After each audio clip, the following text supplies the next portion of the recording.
ప్రజల కష్టాలు తెలుసుకునే ప్రయత్నంలో జనసేన అధినేత పవన్ కళ్యాణ్ తలపెట్టిన కవాతు డిసెంబర్ 2న అనంతపురం జిల్లాలో నిర్వహించనున్నారు. హిందూపురం నియోజకవర్గంలో నిర్వహించే కవాతుకు జనసేన నాయకులు అన్ని ఏర్పాట్లు పూర్తి చేశారు. నియోజకవర్గ జనసేన నాయకులు ఆకుల ఉమేష్ ఆధ్వర్యంలో అన్ని గ్రామాలలో కవాతు ప్రచారం నిర్వహించారు. నియోజకవర్గ ప్రజలు జనసేన కార్యకర్తలు పాల్గొని కవాతును విజయవంతం చేయాలని ఆకుల ఉమేష్ పిలుపునిచ్చారు. దాదాపు 3000 మంది కార్యకర్తలు హాజరవుతారని తెలిపారు.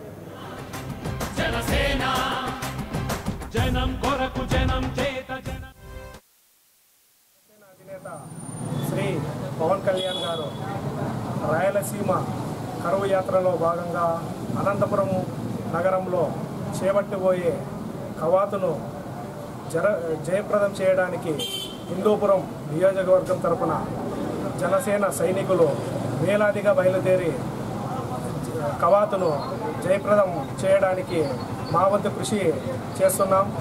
అలాగే రాష్ట్ర నలుమూలల నుంచి కవాతుకి అనంతపురం నగరానికి విచ్చేసి కవాతును జయప్రదం చేయవలసిందిగా హిందూపురం జనసేన పార్టీ తరపున. For more updates, please subscribe 99 TV Telugu.